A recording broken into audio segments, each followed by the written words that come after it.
வணக்கம். ராஜலட்சுமி சிவசங்கரன்.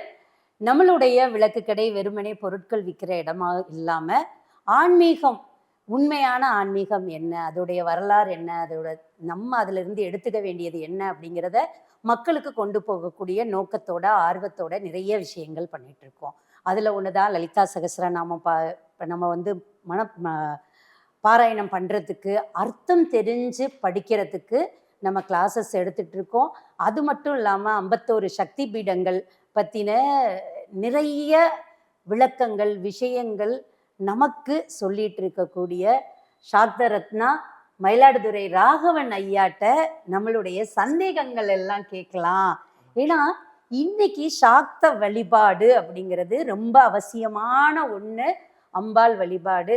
இந்த அம்பாள் வழிபாடை பத்தி பேசுறதுக்கு இன்னைக்கு நிறைய பேர் இல்லை.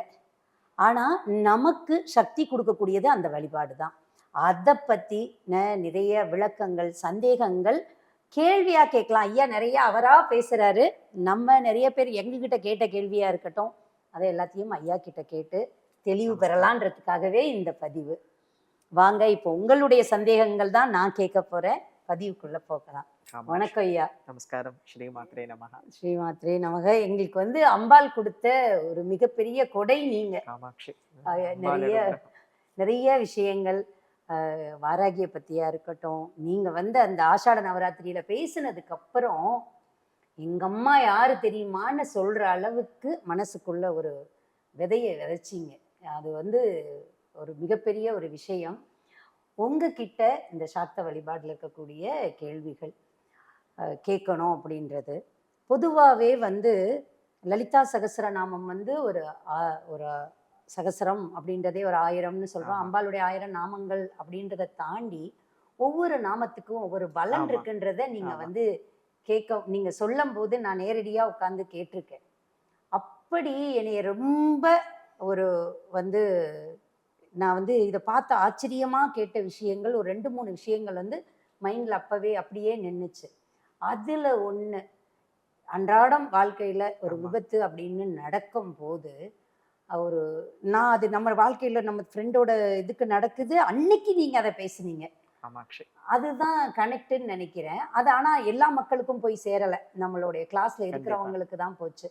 ஸோ அதை பற்றி முதல்ல ஒரு கொஸ்டினை ஆரம்பிப்போம். ஏன்னா இது அம்பாள் அந்த இன்சிடென்ட் நடக்குது, அப்போ நீங்கள் வந்து அதை பற்றி அன்றைக்கி தற்செயலாக சொல்கிறீங்க.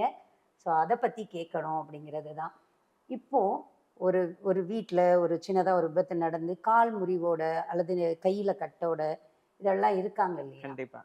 அவங்களுக்கான மந்திரம் அப்படின்றது லலிதா சகஸ்ரநாமத்தில் இருக்குன்றீங்க. அதை பற்றின விளக்கம் எங்களுக்கு சொல்லுங்க. கண்டிப்பாக. ஸ்ரீமாத்ரே நமஹா. காமாட்சி சரணம். அம்பாளுடையதான ஒரு பெரும் கருணை தான் இந்த லலிதா சகஸ்ரநாமா அப்படிங்கிற நூலாக வெளிப்பட்டு இருக்கு. ஏன்னா அதற்கு சமமான ஒரு நூலானது இந்த உலகிலே கிடையாதுங்கிறத நமக்கு எல்லா மகான்களுமே சொல்லி இருக்கா. லலிதா சகஸ்ரநாமத்திலே விளங்கக்கூடிய 1000 நாமங்களும் 1000 மந்திரங்கள், அதுல சந்தேகமே கிடையாது. இப்போ ஸ்பெசிஃபிக்கா இப்போ எலும்பு சம்பந்தப்பட்ட வியாதிகளுக்கு என்ன அப்படின்னு நீங்க கேட்குறீங்க. இது வந்து என்னுடைய அனுபவத்தையே நான் சொல்றேன். அதாவது நான் சொல்லி ஒருத்தருக்கு வந்து அது கியூர் ஆகாது அப்படின்னு சொல்லி அது கடைசியில 3 மாசத்துல கியூர் ஆன அற்புதமான ஒரு விஷயம். இது நான் அனுபவிச்சது, அதனால அதை எல்லோருக்கும் தெரியணும். இந்த சகஸ்ரநாமாவிலே விளங்கக்கூடிய ஒவ்வொரு நாமங்களும் மகா மந்திரங்கள் அப்படிங்கிறத எல்லோரும் உணரணுங்கிறதுக்காக அஸ்தி சம்ஸ்திதா அப்படின்னு ஒரு நாமா லலிதா சகஸ்ரநாமத்துல. அஸ்தி அப்படின்னா எலும்பு, எலும்பிற்கு அபிமானி தேவதையாக விளங்கக்கூடியவள் அப்படிங்கிறது அந்த நாமா. இந்த அஸ்தி சம்ஸ்திதாயை நமஹா அப்படின்னோ அல்லது அஸ்தி சம்ஸ்திதா அஸ்தி சம்ஸ்திதா அஸ்தி சம்ஸ்திதான்னு திரும்பி திரும்பி சொன்னாலும் நிச்சயமாக இந்த எலும்பு சம்பந்தப்பட்டதான எல்லா வியாதிகளும் சரியா போகும் அப்படிங்கிறது அனுபவத்திலே காணக்கூடிய உண்மை.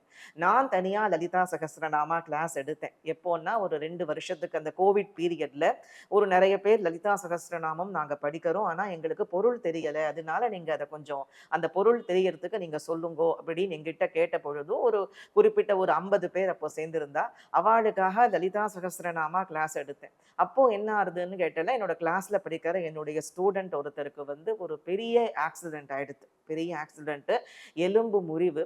அப்போ டாக்டர் கிட்ட போய் கேட்டதுக்கு என்ன சொல்லிட்டாங்கன்னா, குறைஞ்சபட்சம் 3 வருஷத்துக்கு உங்களால எழுந்து நடமாட முடியாது, நீங்க வந்து இதை அக்செப்ட் பண்ணி தான் ஆகணும், உங்களுக்கு வந்து வேற வழி இல்லை, இது சரியா போகுமா அப்படின்னு நீங்க கேட்டேன்னாலும் கேரண்டி கொடுக்க முடியாது. அப்படியே சொல்லியிருக்கா டாக்டர் வந்து, எவ்வளவு சீக்கிரம் சரியா போகும் நீங்க கேட்டீங்கன்னாலும் இதுக்கு பதில் கிடையாது, நீங்க வந்து இது பழகிக்கோங்க, இது வந்து பிற்காலத்துல சரியா போகலாம் அப்படிங்கிற மாதிரி ஒரு கிரிட்டிக்கலான ஒரு சுச்சுவேஷன் அவங்களுக்கு.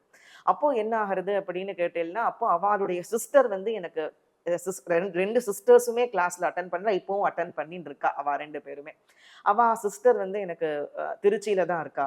அவ ஃபோன் பண்ணி, இந்த மாதிரி என்னோட அக்காக்கு இந்த மாதிரி ஆயிடுது, என்ன பண்ணுறதுன்னு தெரியல, நீங்க ஏதாவது சொல்லுங்கோ அப்படின்னு சொன்னப்போ நான் சொன்னேன், அம்பாள் மேல நம்பிக்கை வச்சு பண்ணுங்கோ, நம்பிக்கை இல்லாம ஒண்ணுமே இல்லை, நீங்க 2 பேருமே அம்பாளை ரொம்ப தீவிரமா வழிபடுறேன், ஏதோ ஒரு கஷ்டம் வந்திருக்குன்னா அதற்கு நிவர்த்தி கட்டாயமா அம்பாள் கொடுப்பா, இந்த அஸ்தி சம்ஸ்திதாங்கிற நாமாவை திரும்பி திரும்பி சொல்லுங்கோ. அது வரைக்கும் நான் படிக்க தான் படிச்சிருக்கேன், உண்மையாவே நிறைய இடங்கள்ல இந்த நாமங்களை சொன்னாக்க இந்த பலன்கிறத படிக்க தான் படிச்சிருக்கேன்.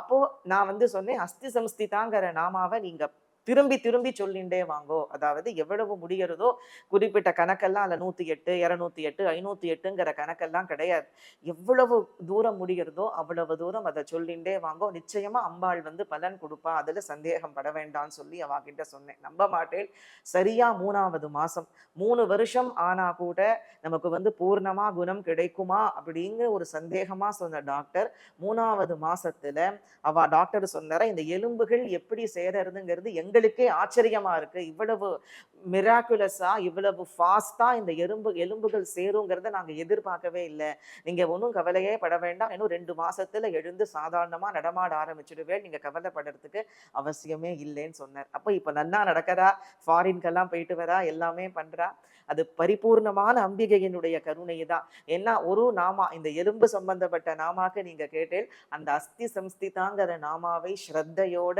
பண்ணிண்டு வந்தா நிச்சயமா எலும்பு சம்பந்தப்பட்டதான எல்லா பிரச்சனைகளும் சரியா போகும், கை முறிவு, கால் முறிவு, இல்லை எலும்பு சம்பந்தப்பட்ட எந்த பிரச்சனைகள் இருந்தாலும் அம்பாளை தியானம் பண்ணிண்டு, இப்போ இதை உபாசகா தான் பண்ணணுமான்னு கேட்டா என்ன பொறுத்த வரைக்கும் நான் இல்லை அப்படின்னு தான் சொல்லுவேன். ஏன்னா நான் யாருக்கு சொன்னேனோ அவ உபாசகா கிடையாது, அவளுக்கு பரிபூர்ணமா அம்பிகை வந்து அனுகிரகம் பண்ணியிருக்கா. இந்த நாமங்கள் பரதேவதையின் கிருபையினால எல்லோரும் பாராயணம் பண்ணி கை மேல பலனை அனுபவித்து கொண்டு வரக்கூடிய விஷயத்தை நாம கண்ணால பார்க்கிறோம். அப்படி இருக்கும் பொழுது பரதேவதையின் பாதத்தில் நம்பிக்கை வச்சு தாராளமாக இந்த நாமாவை எல்லோரும் பண்ணலாம் அப்படிங்கிறது தான் அம்பிகையினுடையதான ஒரு கருணை. ஸ்ரீ மாத்ரே நமக. மாத்ரே நமக. அதே மாதிரி நிறைய பேர் இப்ப அனுபவிக்கிற ஒரு துன்பம் என்னவா இருக்குன்னா, தோல் வியாதிகள் ஆமா நிறைய வருது. இதுக்கான ஒரு மந்திரமும் நம்மளுடைய லலிதா சகஸ்ரநாமத்துல இருக்கா? ஆமா, அதுக்கான விளக்கம் நிச்சயமா இருக்கு. தோல் சம்பந்தப்பட்ட வியாதிகள் இந்த விசுத்தி சக்கர நிலையா ஆரக்த வர்ணா திரிலோச்சனா கட்வாங்காதி பிரகரணா வதனைக சமன்விதா பாயசான பிரியா துவக்ஸ்தா.